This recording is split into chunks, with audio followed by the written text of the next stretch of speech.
1947 ये सिर्फ कैलेंडर का एक साल नहीं है, बल्कि इतिहास का वो काला पन्ना है जिसे स्याही से नहीं बल्कि खून और आंसुओं से लिखा गया था।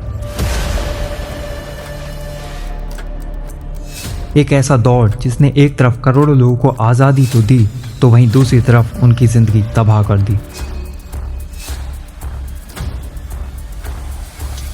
15 अगस्त की उस आधी रात को सिर्फ एक देश आज़ाद नहीं हो रहा था, बल्कि उसके इतने टुकड़े होने को तैयार थे जितने समेटना लगभग नामुमकिन था।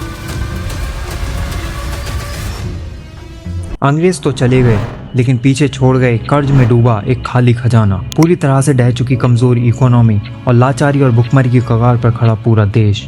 जहां 17वीं सेंचुरी में जो देश वर्ल्ड की जीडीपी में 25% कंट्रीब्यूट कर रहा था, वहीं 1947 आते आते उसका कंट्रीब्यूशन सिर्फ 3 से 4% बचा था।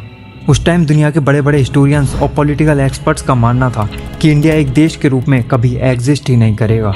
उनका साफ कहना था कि जिस देश में इतने अलग अलग धर्म, कल्चर्स और कदम कदम पर बदलती भाषाएं हों, वहाँ डेमोक्रेसी का टिक पाना लगभग नामुमकिन है। ये देश सिर्फ कुछ ही सालों में आपसी मतभेदों में टूटकर बिखर जाएगा। लेकिन फिर ऐसा क्या हुआ? जिस देश की डेमोक्रेसी को फ्लॉप बताया गया था, देखते ही देखते वो दुनिया की सबसे बड़ी डेमोक्रेसी बनकर उभरता है। जिस देश के पास कभी अपने लोगों का पेट भरने तक के लिए अनाज नहीं था, वही देश साल 2026 आते आते वर्ल्ड की 6th लार्जेस्ट इकोनॉमी बनता है। इन्हीं सब को डिस्कस करेंगे आज की इस वीडियो में। –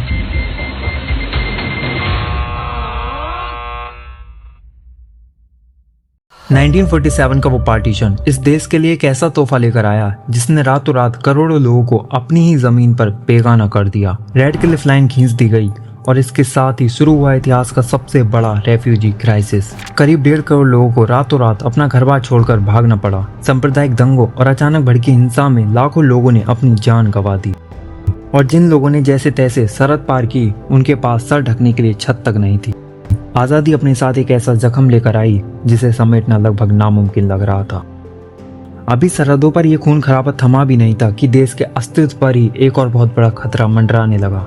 दरअसल बात यह थी कि भारत 565 रियासतों में बटा हुआ था, जहां पर छोटे छोटे राजा और नवाब ब्रिटिश गवर्नमेंट के अंडर काम किया करते थे। और अब जब अंग्रेज जा रहे थे तो उन्होंने उनके सामने 3 ऑप्शन रखे कि या तो वो इंडिया के साथ मिलकर एक यूनियन कंट्री बनाएं, या पाकिस्तान के साथ मिल जाएं, या फिर वो इन दोनों से अलग अपना एक इंडिपेंडेंट स्टेट भी बना सकते हैं।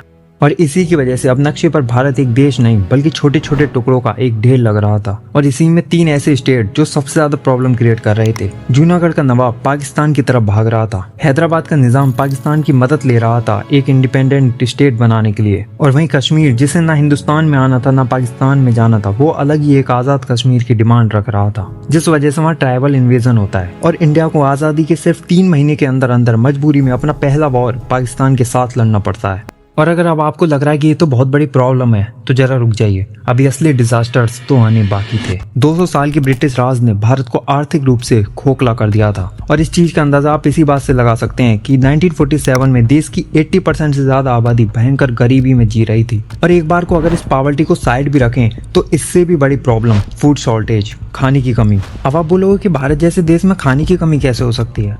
नॉर्मल कंडीशन में तो नहीं होती, लेकिन अगर कोई नेचुरल डिजास्टर हो तो आप उसमें कुछ नहीं कर सकते। 1950s के टाइम पे बाढ़ और भूकंप की वजह से भारत के जो मेजर क्रॉप सेक्शन थे वो खराब हो चुके थे, जिसकी वजह से फेमाइन जैसी सिचुएशन जन्म ले रही थी। और वहीं दूसरी तरफ इस देश को चलाने के लिए हमारा संविधान, कॉन्स्टिट्यूशन तक तैयार नहीं था। कोई चुनी हुई सरकार नहीं थी, बस एक अंतिम व्यवस्था थी, और इस व्यवस्था को संभालने के लिए समाज में शिक्षा का नामो निशान नहीं था। उस टाइम भारत का लिटरेसी रेट 12% था, यानी देश की लगभग 88% जनता अनपढ़ थी। अब आप खुद इमेजिन करो, सरहदों पर लाशें, बिखरी हुई रियासतें, भयंकर गरीबी, भुखमरी की मार, बिना कानून का देश और अशिक्षित समाज। ये वो दौर था जब बड़े बड़े इतिहासकारों ने साफ कह दिया था कि भारत सर्वाइव ही नहीं कर पाएगा और सिर्फ कुछ ही सालों में टूटकर बिखर जाएगा। लेकिन वो शायद ये भूल रहे थे कि भारत के पास ऐसे विजनरी लीडर्स थे जो मॉडर्न भारत का सपना पहले ही देख चुके थे।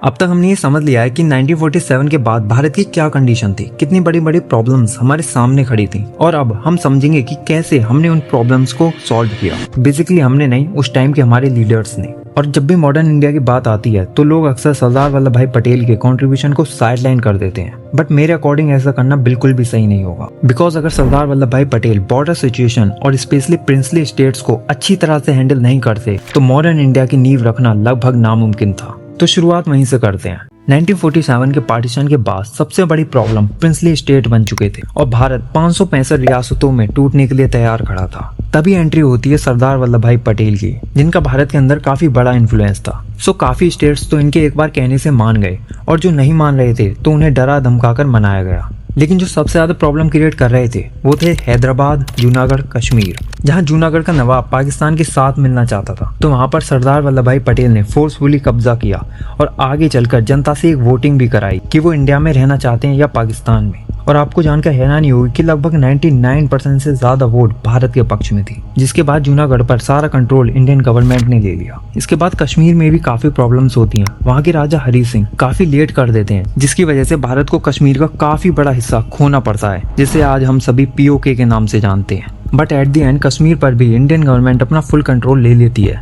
और सबसे लास्ट में आता है हैदराबाद, जहाँ का निजाम किसी भी कंडीशन पे एग्री होने को तैयार ही नहीं था। और इस बार भी सरदार पटेल वही करते हैं जो उन्होंने जूनागढ़ के साथ किया था। अपनी फोर्स भेजते हैं और ऑपरेशन पोलो शुरू होता है, जिसके बाद हैदराबाद की आर्मी अपने हथियार डाल देती है और फाइनली भारत का कुछ ऐसा नक्शा देखने को मिलता है। और इंडिया के लिए इतना बड़ा कंट्रीब्यूशन करने के बाद दिसंबर 1950 में आयरन मैन ऑफ इंडिया कहे जाने वाले सरदार वल्लभ भाई पटेल का निधन हो जाता है।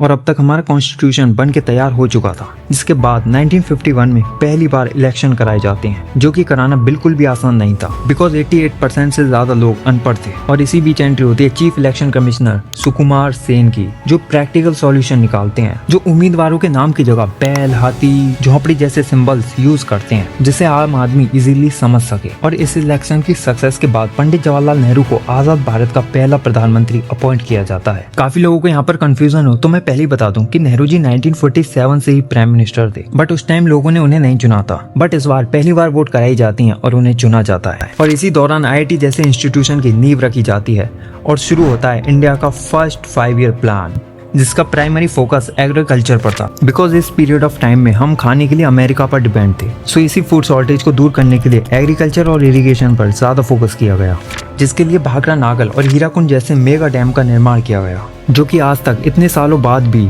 इंडिया के क्रॉप प्रोडक्शन में अपनी एक अहम भूमिका निभा रहे हैं। लेकिन भारत का फोकस सिर्फ एग्रीकल्चर पर नहीं था, हमें इंडस्ट्रीज और साइंटिफिक रेवोल्यूशन की भी जरूरत थी। और इसी बीच एंट्री होती है टाटा की, जिन्होंने जर्मनी की एक कंपनी डेमलर बेंज के साथ डील की, जिसके बाद टाटा के ट्रक सड़कों पर उतरने लगे। और इस चीज ने देखते ही देखते भारत का ट्रांसपोर्टेशन सिस्टम पूरी तरह से बदल दिया। और जहां एक तरफ ये डील चल रही थी, वहीं दूसरी तरफ भारत साइंस की दुनिया में एक कदम रखने वाला था। इसी साल 1954 में ही जवाहरलाल नेहरू और डॉक्टर जहांगीर बाबा की लीडरशिप के अंडर DAE यानी डिपार्टमेंट ऑफ एटॉमिक एनर्जी की स्थापना की गई। और मैं आपको सच बताऊं ना कि मैं जब इसकी रिसर्च कर रहा था तो मैं खुद शॉक हो गया था कि यार अभी कुछ समय पहले तक हमारे पास खाने की कमी पड़ रही थी, लोग साइकिल पर चल रहे थे और लगभग 88% लोग पढ़ना लिखना तक नहीं जानते थे, और हम सपने देख रहे थे एटॉमिक एनर्जी के। इससे एक बात तो पता चलती है कि उस टाइम जो हमारे लीडर्स थे वो काफी ज्यादा आगे की सोच रखते थे। और वहीं जब हमने 5 ईयर प्लान शुरू किया था तो हमारा टारगेट था कि 5 साल में 2.1% की GDP ग्रोथ करनी है। लेकिन वहीं 1956 में जो रिजल्ट हमें मिला वो सच में काफी शॉकिंग था। हमने अपने टारगेट से कहीं ज्यादा 3.6% की ग्रोथ की थी, जो अपने आप में काफी प्राउड मोमेंट था। और जो कि फूड क्राइसिस की प्रॉब्लम अब लगभग सॉल्व हो चुकी थी, तो सेकंड 5 ईयर प्लान शुरू होता है, जिसका मेजरली फोकस इंडस्ट्रियल सेक्टर पर था। और उसके बाद साल 1959 में जर्मनी की हेल्प से राउरकेला स्टील प्लांट ओडिशा में स्टैब्लिश किया जाता है। इसी से कुछ साल पहले 1956 में all India institute of medical science यानी एम्स की भी स्थापना की गई थी। और इसके बाद भी काफी ज्यादा प्रॉब्लम्स आई, जिन्हें सबने अपने अपने तरीके से संभाला। और देखते ही देखते आज आजादी के लगभग 79 ईयर्स बाद इंडिया वर्ल्ड की फास्टेस्ट ग्रोइंग इकोनॉमी बन चुका है। जहां 1950s में हमारा लिटरेसी रेट 12% था, वो आज बढ़कर लगभग 81% हो गया है। और जहां एक टाइम पर हमें खाने के लिए दूसरे देश पर डिपेंड होना पड़ रहा था, और वहीं आज इंडिया वर्ल्ड का अप्रोक्स 7 से 8% फूड ग्रेन एक्सपोर्ट कर रहा है। और जहां एक टाइम पर लोगों ने कहा था कि इंडिया इस तरह एग्जिस्ट ही नहीं करेगा, आज हम वर्ल्ड की सबसे बड़ी डेमोक्रेसी हैं और काफी फील्ड्स में आगे बढ़ रहे हैं। सो गाइज, आज के लिए इतना ही। और आपसे एक रिक्वेस्ट है कि एक लाइक या कमेंट जरूर करके जाना, उससे ज्यादा कुछ होगा तो नहीं, बस हमें अपनी नेक्स्ट वीडियो बनाने के लिए एक मोटिवेशन मिलता रहेगा। सो चलते हैं, अब मिलते हैं किसी और दिन किसी और वीडियो के साथ। तब तक के लिए गुड बाय, टेक केयर।